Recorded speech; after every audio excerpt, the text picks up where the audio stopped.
নমস্কাৰ ছাত্ৰ ছাত্ৰীসকল আজি আমি এই ভিডিঅ'টোত নৱোদয় পৰীক্ষাত আগতে অহা কিছুমান প্ৰশ্নৰ সমাধান কৰিম সেই প্ৰশ্নৰ আৰ্হিৰ কিছুমান মই প্ৰশ্ন লৈ আহিছো মানে নৱোদয় পৰীক্ষাত 2020 চনত যেনেকুৱা ধৰণৰ কোৱেশ্চন আহিছিল সেই কোৱেশ্চনটোৰ মই আৰ্হিৰ কেইটামান কোৱেশ্চন বনাই লৈ আহিছো সেইকেইটা আজি আমি এই ভিডিঅ'টোত সলভ কৰিম তোমালোকে ভিডিঅ'টো স্কিপ নকৰি শেষলৈকে চাই থাকিবা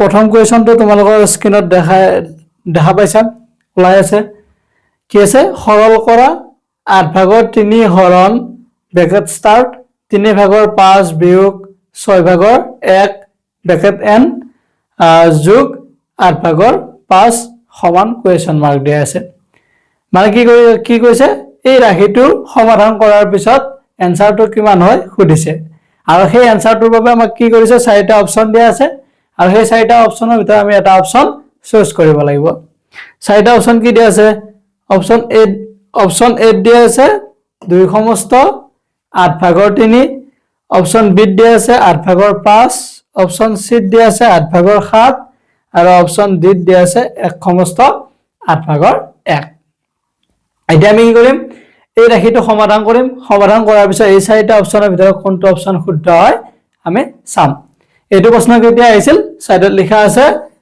নৱোদয় পৰীক্ষাত 2020 চনত এইটো প্ৰশ্ন আহিছিল আৰু আমি এই প্ৰশ্নটোৰ আৰ্হিত কেইটামান নতুনকৈ মই নিজাকৈ কোৱেশ্চন বনাই আনিছো আৰু সেই কোৱেশ্চন কেইটা আজি এই ভিডিঅ'টোত সলভ কৰিম এতিয়া আমি প্ৰথম প্ৰশ্নটো আমি সমাধান কৰো চোৱা কি দিয়া আছে 8/3 হৰণ ব্ৰেকেট স্টাৰ্ট 3/5 বিয়োগ 6/1 ব্ৰেকেটটো খতম হ'ল যোগ 8/5 সমান কিমান হৈছে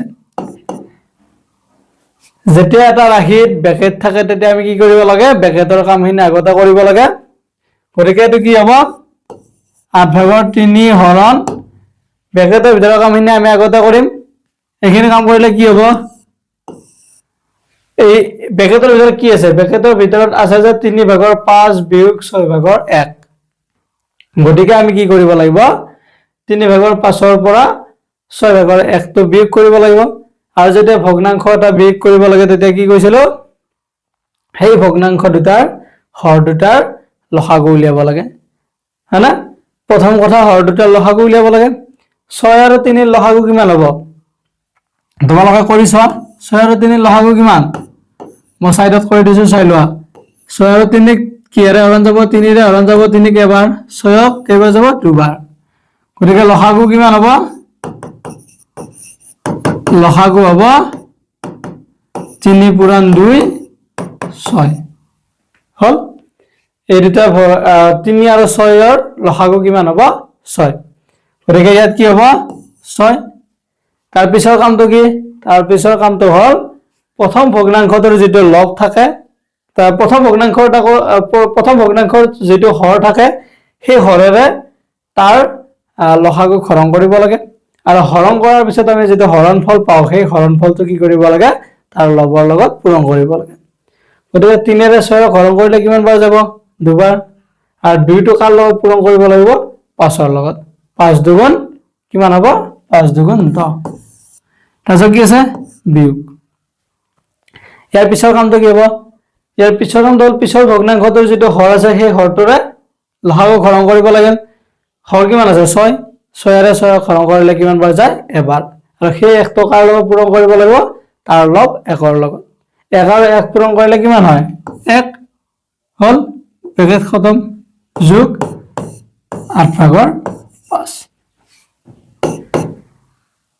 এটো কি আছে 8/3 হৰণ এটো কিমান হ'ব এটো হ'ব 6/9 হয়না 10 পৰা 1 গলে কিমান হ'ব 9 হ'ব 6/9 যোগ কিমান হ'ব 8/5 এবাৰ আমাৰ কাম কি হ'ব এবাৰ কামটো হ'ব এই যেটো হৰণ আছে হৰণটো কৰিব লাগিব তাৰ পিছত কি কৰিব লাগিব যোগ কৰিব লাগিব হল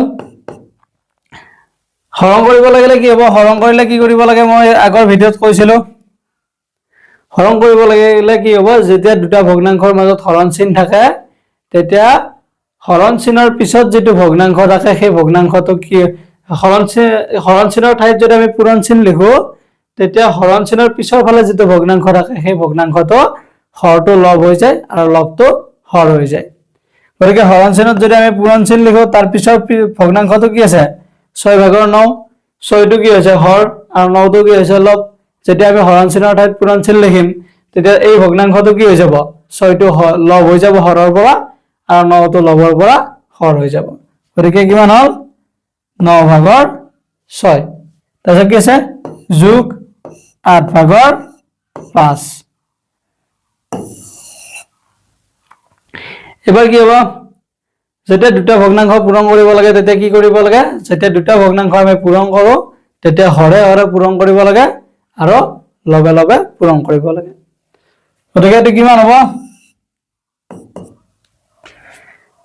6 পূৰণ 3 হ'ব 6 3 গুণ কিমান হ'ব 18 হল আৰু এফালে কিমান হ'ব 8 পূৰণ 9 8 9 গুণ কিমান 8 9 গুণ হ'ব 72 হল যোগ কিমান আছে যোগ 8/5 হল এতিয়া চোৱা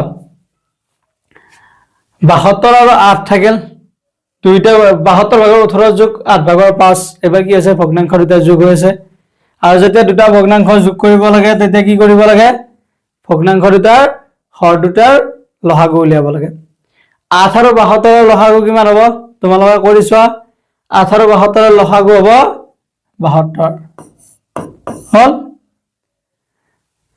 যেতিয়া লসাগুটো বলা তাৰ পিছৰ কামটো কি হয় প্ৰথম ভগ্নাংশটো যেটো হৰ থাকে সেই হৰেৰে তাৰ লসাগু হৰণ কৰিব লাগিব আৰু হৰণ কৰাৰ পিছত যেটো হৰণফল পায় সেই হৰণফলটো কি কৰিব লাগিব তাৰ লবৰ লগত পূৰণ কৰিব লাগিব 72 ৰে 72 হৰণ কৰিলে কিমান বাৰ যাব এবাৰ সেই একটো কাৰ লগত পূৰণ কৰিব লাগিব তাৰ লব 18 ৰ লগত 1 পূৰণ 18 কিমান হ'ব 18 হল যোগ এবাৰ 8 ৰে 72 হৰণ কৰা 8 ৰে 72 হৰণ কৰিলে কিমান বাৰ যাব 8 ৰে 72 হৰণ কৰিলে 9 বাৰ যাব আৰু সেই 9 টো কাৰ লগত পূৰণ কৰিব লাগিব তাৰ লব 5 ৰ লগত 5 9 গুণ কিমান হ'ব 5 9 গুণ হ'ব 45 হল এটা কি হ'ব দুইটা ভগ্নাংশ ওপৰত থকা লবত যি দুটা সংখ্যা আছে সেই সংখ্যা দুটা যোগ কৰি দিয়া 18 যোগ 45 কিমান হ'ব যোগ কৰি চোৱা 18 যোগ 45 হ'ব 63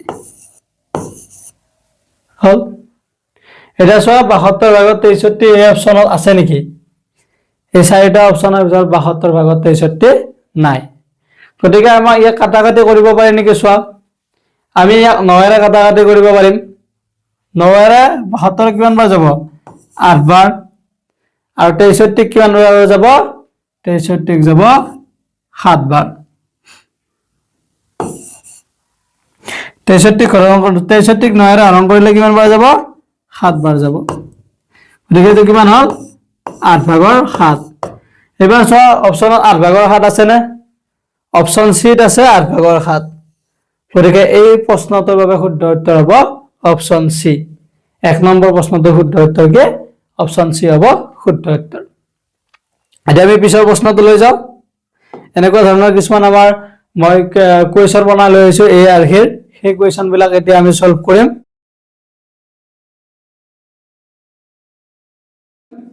তোমালোকৰ স্ক্ৰিনত ওলাই আছে চোৱা 2 নম্বৰ কুৱেশ্যনটো 2 নম্বৰ কুৱেশ্যনটো কি আছে 2 নম্বৰ কুৱেশ্যনটো দিয়া আছে যে 10 বিয়োগ 2 সমস্ত 3/1 পূৰণ 2 সমস্ত 3/1 পূৰণ কিমান দিয়া আছে 3 যোগ 3 সমস্ত 4/1 হৰণ 2 সমস্ত 2/1 এই ৰাশিটো সমাধান কৰাৰ পিছত যেটো এনসাৰ পাম সেই এনসাৰটো চাৰিটা অপচনৰ ভিতৰত এটা অপচন হ'ব সেই চাৰিটা অপচন কি দিয়া আছে 9 সমস্ত 3/1 অপচন বি দিয়া আছে 6 সমস্ত 10/2 অপচন সি দিয়া আছে 4 সমস্ত 10/3 আৰু অপচন ডি দিয়া আছে 5 ইয়াৰ ভিতৰত যিকোনো এটা কি হ'ব শুদ্ধ উত্তৰ হ'ব আমি ইয়াৰে এই চাৰিটা অপচনৰ কোনটো অপচন শুদ্ধ হয় সেইটো চাবৰ বাবে এই ৰাশিটো আমি সমাধান কৰিম সো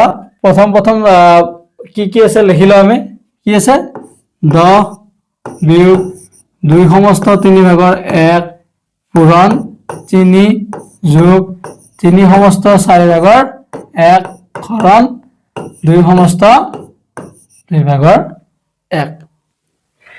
এই ৰাশিটো যেতিয়া আমি সমাধান কৰিম তেতিয়া চাব লাগিব ইয়াত কি কি চিন আছে। প্ৰথম কথা বিয়োগ আছে, তাৰপিছত পূৰণ আছে, তাৰপিছত যোগ আছে, তাৰপিছত হৰণ আছে, হয় না? গতিকে ইয়াৰে আমি প্ৰথম কোনটো কৰিব লাগিব? আমি প্ৰথম কাম পূৰণ আৰু হৰণটো কৰিব লাগিব। আমি দুটা ভগ্নাংশৰ মাজত আমি হৰণ নকৰো, কি কৰো? যেতিয়া দুটা ভগ্নাংশৰ মাজত হৰণ কৰিব দিয়ে তেতিয়া আমি হৰণৰ ঠাইত পূৰণ চিন লিখো, আৰু পূৰণ চিন যেতিয়া লিখিম তেতিয়া আমি হৰণৰ পিছত যিটো ভগ্নাংশ থাকে সেই ভগ্নাংশটো আমি কি কৰো? হৰটো লব কৰি দিওঁ, লবটো হৰ কৰি দিওঁ। আৰু যেতিয়া এনেকৈ মিশ্ৰ ভগ্নাংশ হৈ থাকে আৰু সেই ভগ্নাংশবিলাক আমি সমাধান কৰিব লাগিলে কি কৰিব লাগে? অপ্ৰকৃত ভগ্নাংশলৈকে লৈ যাব লাগে। গতিকে প্ৰথমতে আমি মিশ্ৰ ভগ্নাংশকেইটা অপ্ৰকৃত ভগ্নাংশলৈকে লৈ যাওঁ। 10 বিয়োগ কি হ'ব? 2 সমস্ত 3 ভাগৰ 1 টো অপ্ৰকৃতত নিলে কিমান হ'ব?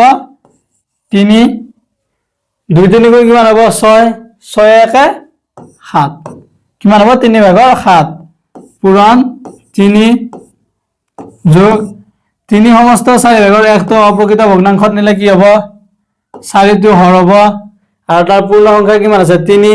গতিকে 3 আৰু তাৰ হৰ যিটো 4 আছে, 4 আৰু 3 কি কৰিব লাগিব? পূৰণ কৰিব লাগিব। 4 3 গুণ কিমান হ'ব? 12 আৰু সেই 12 টো কাৰ লগত যোগ কৰিব লাগিব? ভগ্নাংশৰ লবৰ লগত। 12 1 কিমান হ'ব? 13 হল। তাৰপিছত হৰণ আছে, তাৰপিছত ভগ্নাংশটো কি আছে? 2 সমস্ত 2 ভাগৰ 1। এইটো কি হ'ব? হৰ কিমান হ'ব? হৰ হ'ব 2। লব কিমান হ'ব? লবটো হ'ব যে তাৰ হৰ আৰু পূৰ্ণ সংখ্যাটো পূৰণ কৰাৰ পিছত সেই পূৰণ ফলৰ লগত তাৰ লবটো যোগ কৰি দিব লাগিব। গতিকে 2 পূৰণ 2 কিমান হ'ব? 4 4 যোগ 1 কিমান হ'ব? 5 হল। এতিয়া আছে আমি হৰণ চিনটোৰ ঠাইত আমি পূৰণ চিন লিখিম আৰু পূৰণ যিটো আছে সেইটো আমি কৰি ল'ম। 10 বিয়োগ এইটো কিমান হ'ব? ইয়াৰ তলত 3 তলত কি আছে? যেতিয়া দুটা ভগ্নাংশ কি পূৰণ কৰিব লাগে তেতিয়া কি কৰিব লাগে? হৰে হৰে পূৰণ কৰিব লাগে আৰু লবে লবে পূৰণ কৰিব লাগে। গতিকে এইটোত তলত 3 তলত একো নাই মানে কি আছে? 3 তলত 1 এটা আছে। কিন্তু যেতিয়া আমি এটা সংখ্যা এনেদৰে লিখো তেতিয়া তুমি জানিবা যে ইয়াৰ তলত 1 এটা আছে, কিন্তু আমি সেই 1 টো কি নকৰো? লিখি নিদিওঁ। হল। গতিকে 3 তলত 1 আছে মানে 1 টো কি হৈছে? হৰ হৈছে। গতিকে কিমান হ'ব? 3 পূৰণ 1 হ'ব। 3 গুণ 3 গুণ কিমান হয়? 3 লবে লবে 7 পূৰণ 3 হ'ব কিমান হ'ব? 21। 7 আৰু 3 পূৰণ কৰিলে কিমান হ'ব? 21।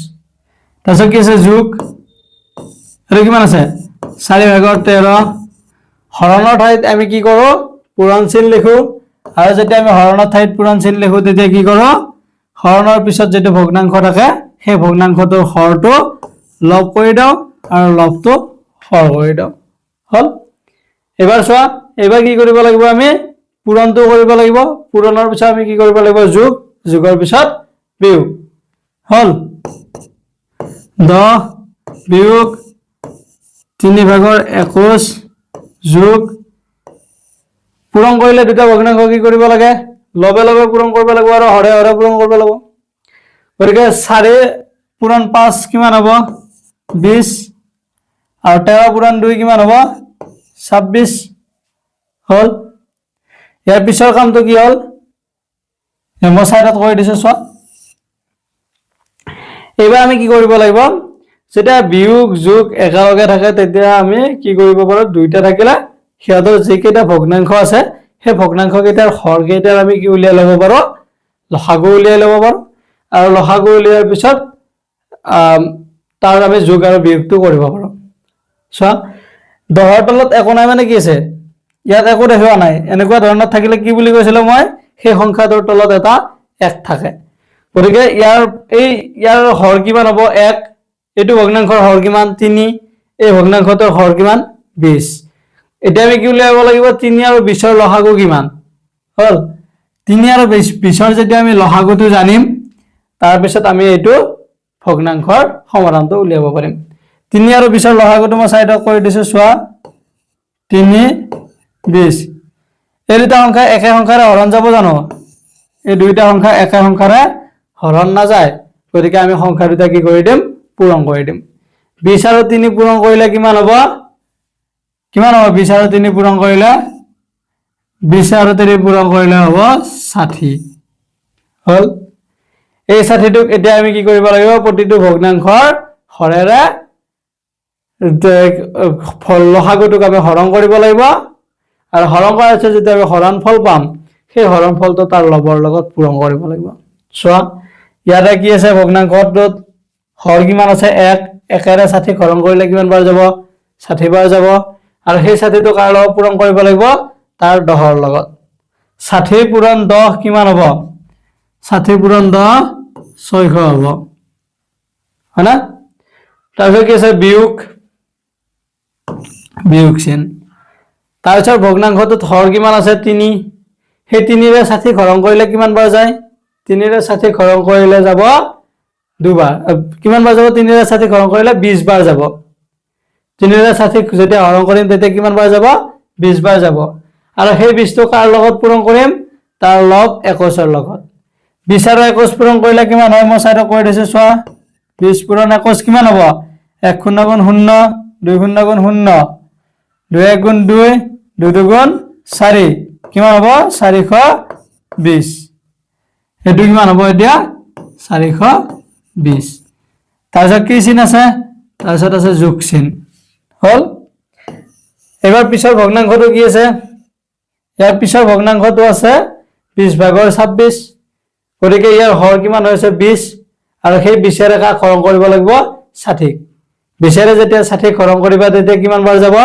3 বাৰ যাব হেতুটো কাৰ লগত পূৰণ কৰিব লাগিব তাৰ লব 26 ৰ লগত 26 আৰু 3 পূৰণ কৰিলে কিমান হয় 6 3 গুণ 18 8 7 গল 1 2 3 গুণ 6 1 7 কিমান হ'ব 78 78 হল এতিয়া চোৱা 62 থাকিলে 600 ৰ পৰা 420 গলে কিমান থাকিব 600 ৰ পৰা 420 বিয়োগ কৰা কিমান হ'ব মই সাইডত কৰি দিছো চোৱা 600 বিয়োগ 420 শূন্য শূন্য গলে শূন্য 10 2 গলে কিমান হ'ব 0 2 নাযায় গতিকে এক ধাৰে লৈ 10 হল 10 2 গলে 8 ইয়াতে এক ধাৰে হলে কিমান থাকিল 5 5 4 গলে 1 কিমান হ'ব 180 যোগ কিমান হ'ব এফালে 78 180 ৰ লগত 78 যোগ কৰা কিমান হ'ব